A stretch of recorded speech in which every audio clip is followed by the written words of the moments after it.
찬송가 407장 찬송입니다. 407장 찬송입니다.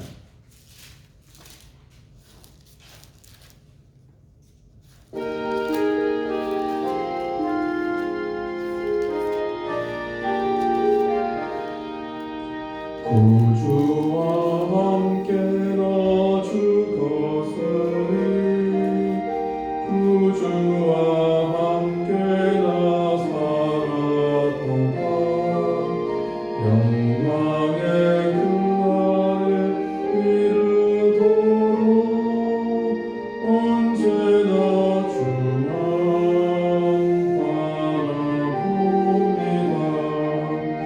언제나 주는 날 사랑하사 언제나 새 생명 주시나니 영광의 그날에 이르도록 언제나 주만 바라봅니다.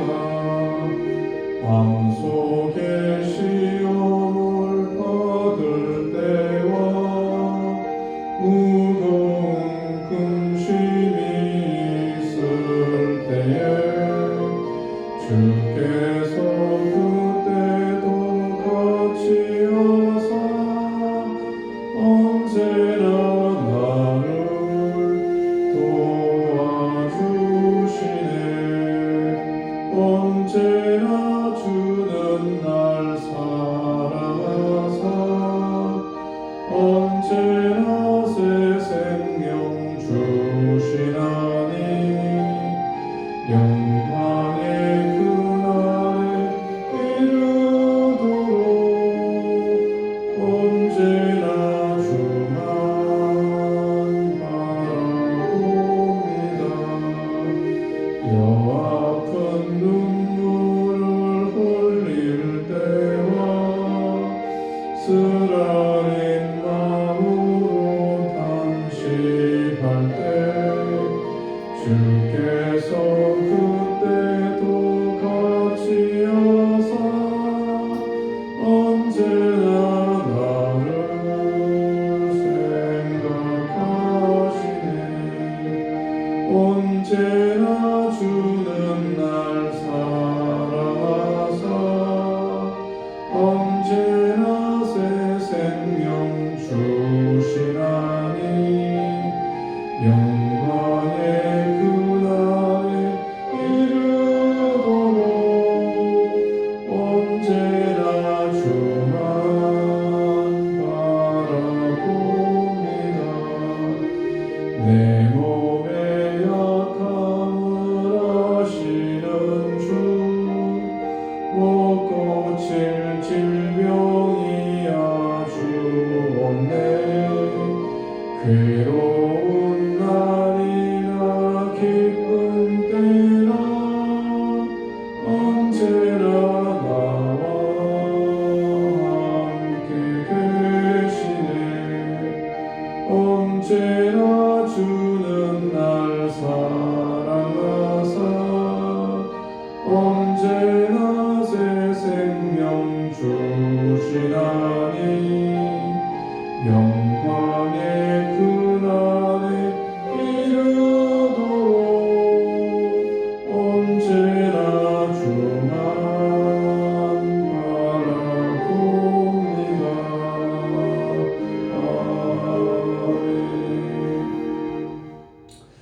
하나님 아버지 은혜를 감사합니다. 지난 한 주간 동안에도 하나님께서 우리와 함께하여 주시고 말씀으로 우리를 인도하시니 참으로 감사합니다. 날마다 하나님 말씀 곁에 살게 하여 주시고 하나님 말씀이 우리의 삶의 참된 양식이 되게 하여 주시고 음료가 되게 하여 주시옵소서. 그래서 날마다 그 말씀에 힘을 얻고 또 나아갈 길을 분명히 깨달아서 그 말씀에 순종하며 살아갈 수 있도록 하나님 도와주시기를 간절히 바라고 원합니다. 주님이 우리의 몸이 이제 우리의 몸이 아닙니다. 우리의 몸이 그리스도의 피로 사서 하나님의 것이 되었습니다.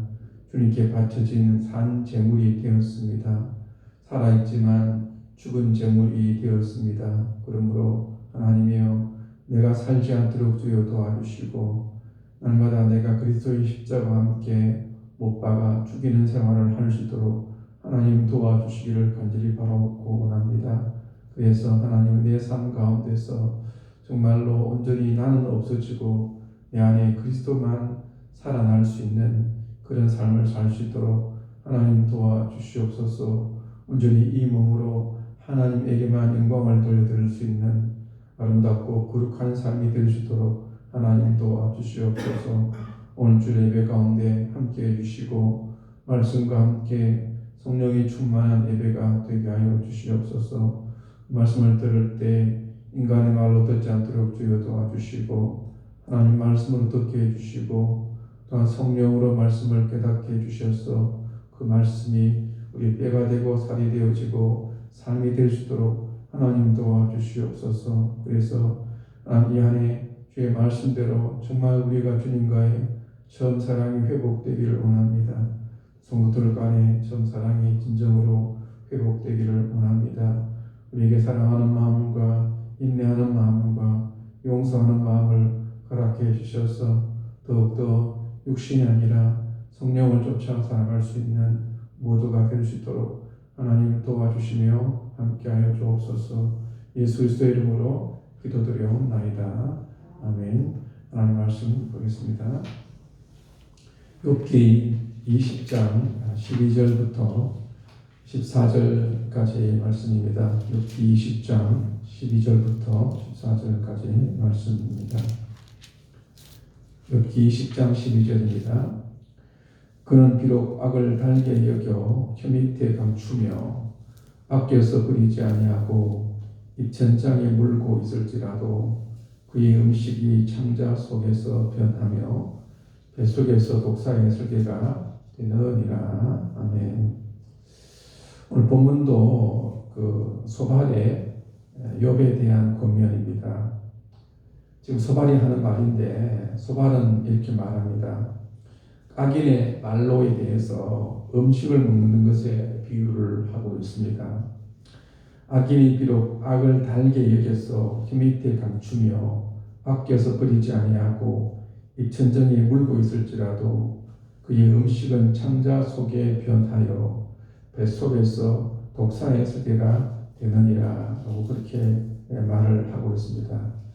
이 소발의 말은 악인에 관한 말인데 마치 악인을 그 뱀의 비유를 하고 있습니다.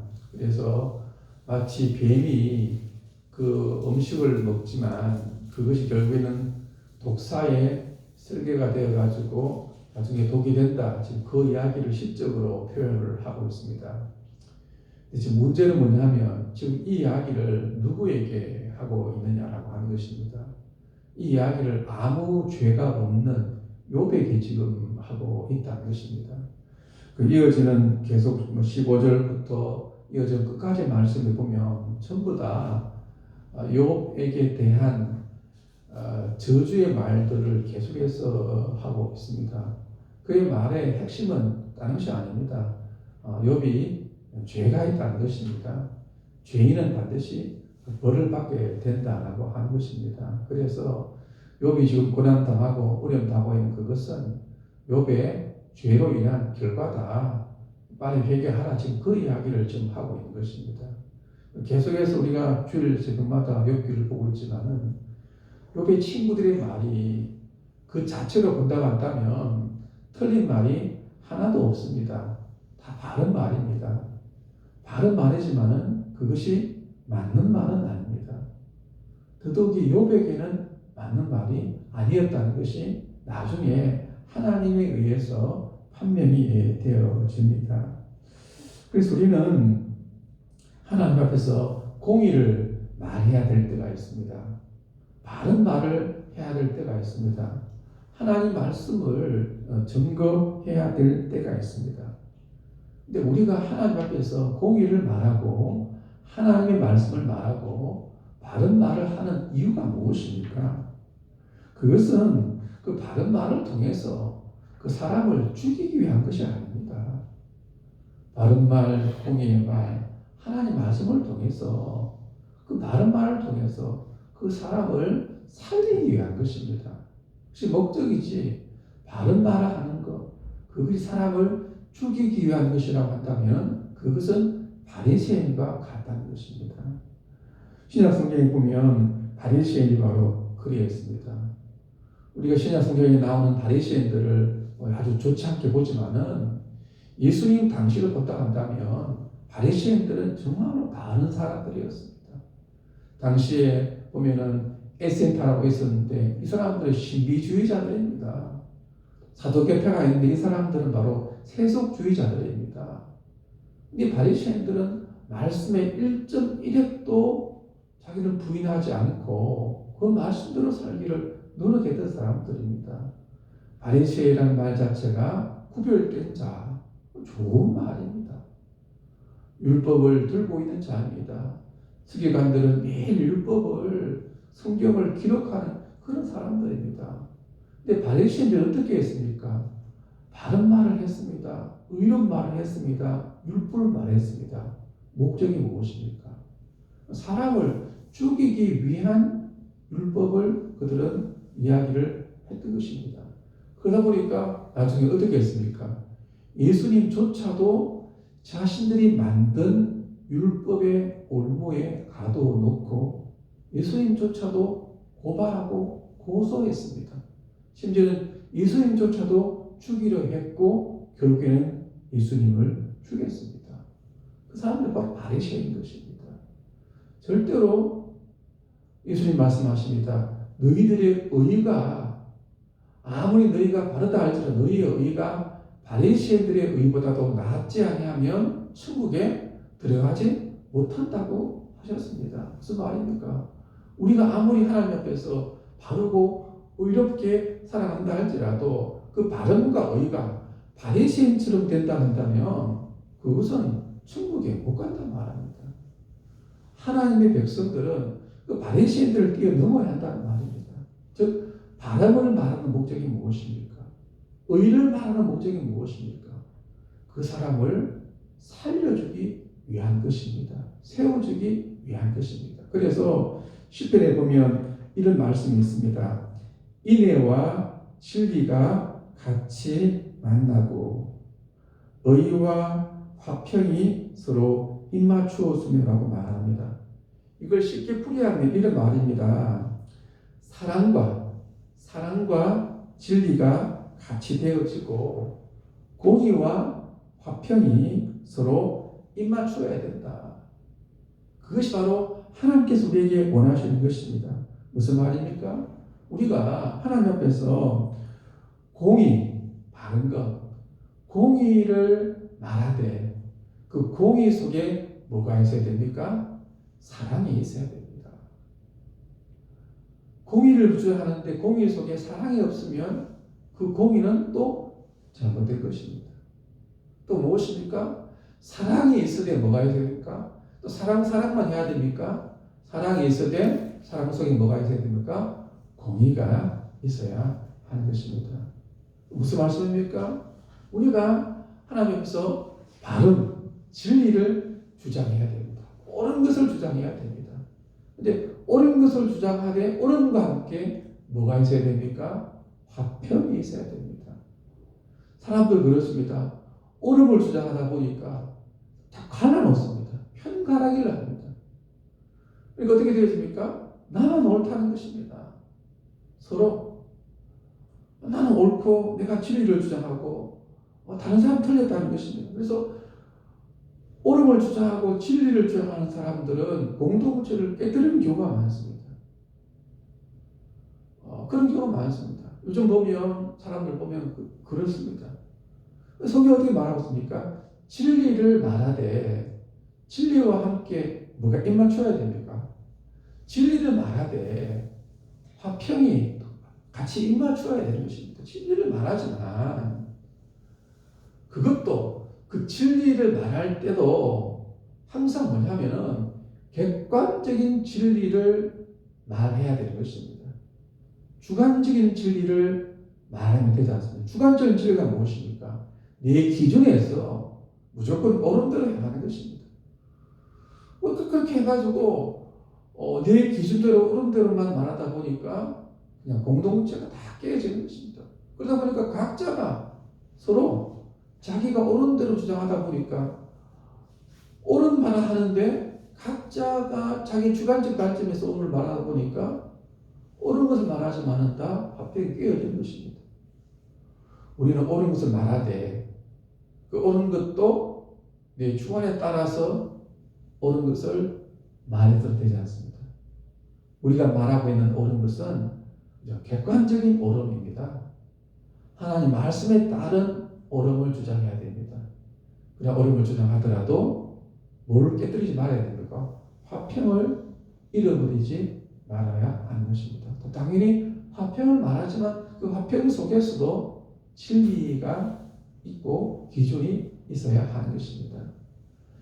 우리의 삶 가운데서 이런 사랑과 그다음에 사랑과 진리와 사랑, 그다음에 공의와 화평, 또 화평과 공의, 이것이 입맞추는 것이 바로 하나님의 뜻이고 우리가 살아가야 될 삶인 것입니다. 보십시오. 자, 예수님을 한 예를 한번 들어보겠습니다.